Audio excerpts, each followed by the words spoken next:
Hi guys, मैं सुशांत। आप देख रहे हैं आपकी YouTube channel the bull and bear show. आज हम बात करेंगे कि जो वॉर लाइक सीन है वो अपना ईरान और इजराइल के अंदर जो मिडिल ईस्ट में चल रहा है। क्रूड ऑयल के मतलब भाव बहुत तेज़ी से बढ़ रहे हैं, लाइक गोल्ड भी है, ठीक है। और हम लोग किस में भी इन्वेस्ट करें कि पोज कर दे एसआईपी को, ठीक है। बहुत सारे सवाल हैं, किस में इन्वेस्ट करें किस में नहीं करें। अभी नेक्स्ट हमको करना क्या है वॉर लाइक सीन पे, ठीक है। वो सब फुल डिटेल में बात करेंगे।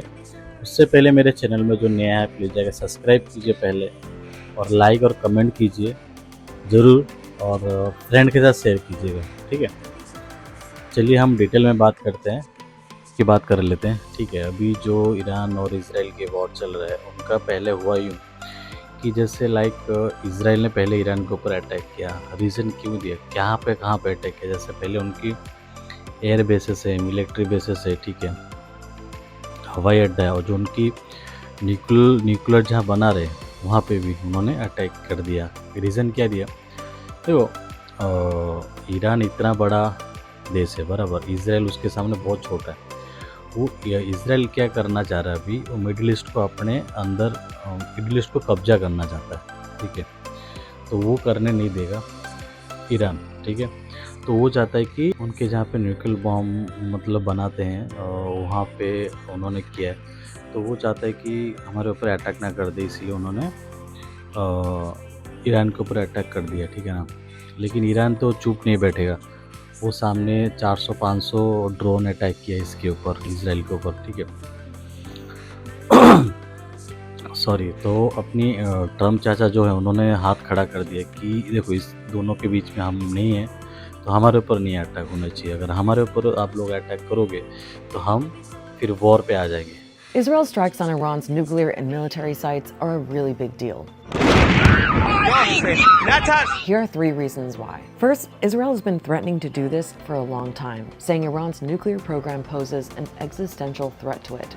Now they've actually done it. The strikes hit locations across Iran, including in the capital Tehran and Natanz, which is Iran's main uranium enrichment site. Several senior military commanders and top nuclear scientists were also killed.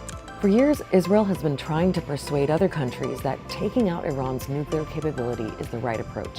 This was Netanyahu talking about it at the UN back in 2012. देखो अभी आते हैं first कि Iran Israel की जो war है। पहले Israel जो अटैक किया ईरान के ऊपर, देखो उनके एयर बेसिस के ऊपर अटैक किया है, और न्यूक्लियर बम जहाँ पे वो बनाते हैं वहाँ पे भी अटैक किया है। एयर बेसिस हो गया, मिलिट्री बेसिस हो गया, वहाँ पे अटैक किया इन्होंने, ठीक है। देखो ईरान बहुत बड़ा देश है, उसके सामने इसराइल इतना बड़ा ही है, ठीक है। तो वो क्या, इसराइल क्या करना चाहता है, वो मिडिल ईस्ट को अपने अंदर लाना चाहता है, कब्जा करना चाहता है, ठीक है ना। वो ईरान उसके खिलाफ है, क्यों करने नहीं देगा, ठीक है। इसराइल ये सोच रहा है कि वो हमारे ऊपर न्यूक्लियर मतलब बम जो डाल के हमको ख़त्म करके फिर वो मिडिल ईस्ट के पूरे कब्जा कर लेंगे, ठीक है। इसीलिए इसराइल ने ईरान के ऊपर अटैक किया, ये रीज़न देके, ठीक है। तो ईरान तो चुप बैठने वाला नहीं है, ठीक है। तो जैसे इसराइल ने अटैक किया ईरान के ऊपर, तो ट्रम्प चाचा ने पहले हाथ खड़ा कर दिया कि इनके बीच में मैं नहीं हूँ, लेकिन है इनडायरेक्ट के हिसाब से होगा, लेकिन वो मना कर रहा है, ठीक है। तो हमारे ऊपर अटैक नहीं होना चाहिए। अगर हमारे ऊपर अटैक हुआ तो हम फिर काउंटर अटैक ज़रूर करेंगे, फिर उस टाइम वॉर फॉर सीन हो जाएगा, इसलिए हमारे ऊपर अटैक नहीं करने का, ठीक है। तो ये सीन चल रहा है। तो इसके मतलब बदले में फिर ईरान ने भी 300-400 ड्रोन अटैक कर दिया इसराइल के ऊपर, ठीक है। वो तो नहीं छोड़ने वाला है ना। देखो ईरान और इसराइल के जो वॉर के न्यूज़ बहुत बुरी तरह से फैल रहे हैं। देखो ये कहाँ इफ़ेक्ट करेगा, ठीक है ना। इस मिडिल ईस्ट के अंदर बहुत तेज़ी से फैल रहा है।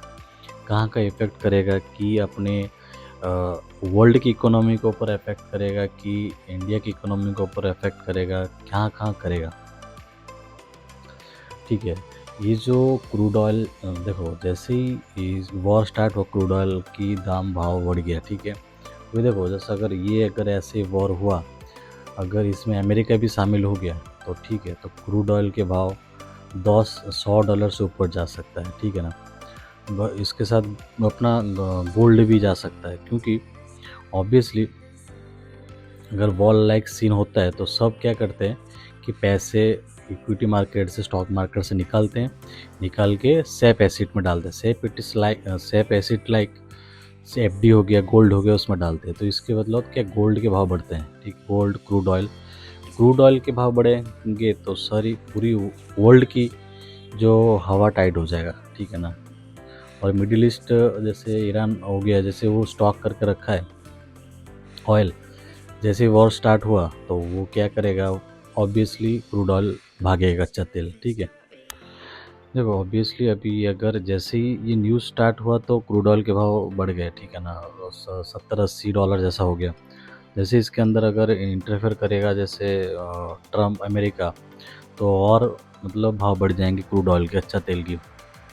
और कच्चा तेल का भाव बढ़ा तो पूरी वर्ल्ड में इफेक्ट करेगा, ठीक है, कच्चा तेल, ठीक है। तो उसके मतलब देखो हमारे इंडिया 80% अपनी क्रूड ऑयल वो इंपोर्ट करता है। हमारी महंगाई दर बहुत मुश्किल से मतलब कंट्रोल में आया, 6-7 से सीधा अभी 3-3.5 चल रहा है महंगाई दर, ठीक है ना।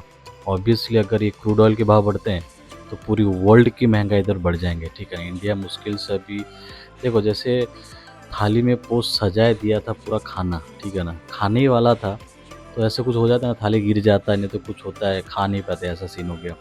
तो आज मस्त मस्त न्यूज़ था इंडिया के स्टॉक मार्केट के लिए, अपना महंगाई दर बहुत अच्छा हो गया था, ठीक है ना। मतलब सारे कंपनी के रिजल्ट भी बहुत अच्छे आ रहे थे। बैंकिंग सेक्टर का अपना आरबीआई ने रेट कट किया था, बैंकिंग सेक्टर, फाइनेंस सेक्टर भी बहुत अच्छा खासा कर रहे थे, लेकिन वॉर आके सब मिट्टी में मिल गया, ठीक है ना, सब पानी में बह गया। क्योंकि हम 80% इंपोर्ट करते हैं सीधा, ठीक है ना, तो हमारे ऊपर कितना मतलब इफेक्ट पड़ेगा।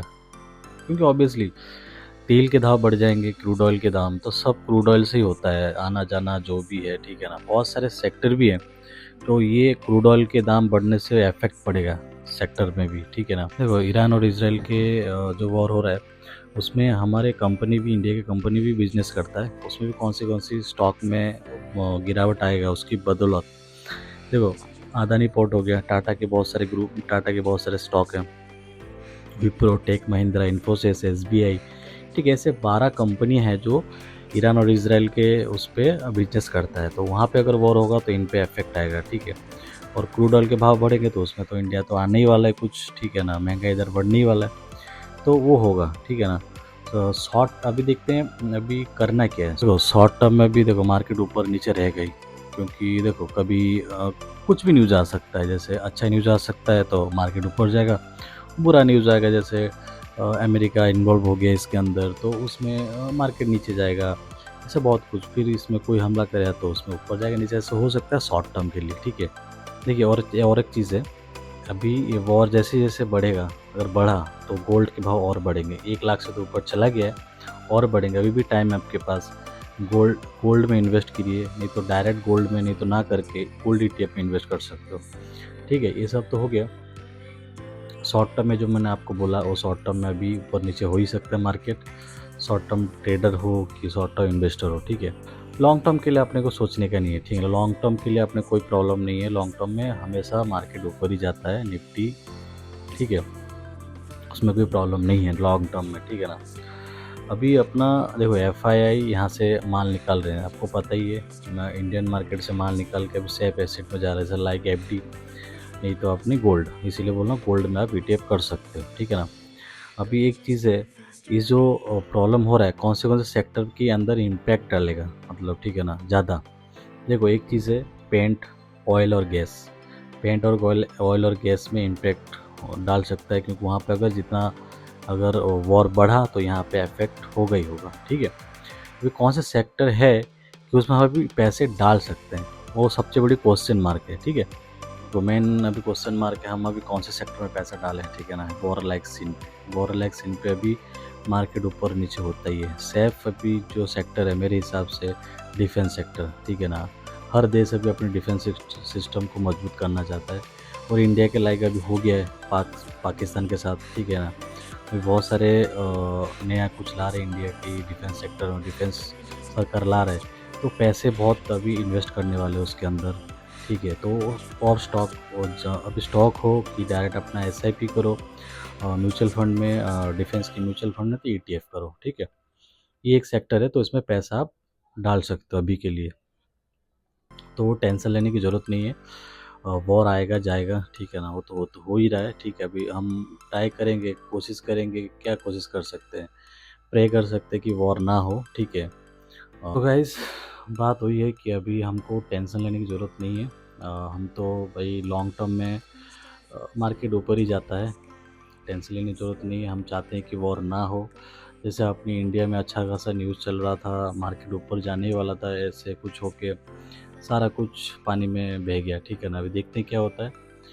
और नेक्स्ट देखो, लॉन्ग टर्म के लिए कोई टेंशन लेने की ज़रूरत नहीं है। लॉन्ग टर्म में मार्केट ऊपर ही जाएगा, ठीक है। और हम शॉर्ट टर्म तो इन्वेस्ट करते नहीं है, ठीक है। अगर मेरे साथ आप जुड़ना चाहते हो, तो अगर म्यूचुअल फंड में इन्वेस्ट करना है, कि आपको पोर्टफोलियो बनाना है ना, ईटीएफ में इन्वेस्ट करना है, मैं हमारा टीम के साथ जुड़िए और नीचे दिए गए नंबर पे कांटेक्ट कीजिए और हमारी टीम आपको हेल्प करेगी ज़रूर, ठीक है। और इस वीडियो अगर अच्छा लगे, इन्फॉर्मेशन अच्छा लगे, फ्रेंड के साथ शेयर कीजिए और मेरे चैनल को जाके सब्सक्राइब कीजिए। और वीडियो देखने के बाद आपको अच्छा लगे बुरा लगे कुछ भी, कमेंट सेक्शन में ज़रूर जाके अच्छा लगे बुरा लगे कमेंट कीजिए और लाइक कीजिए। जय हिंद।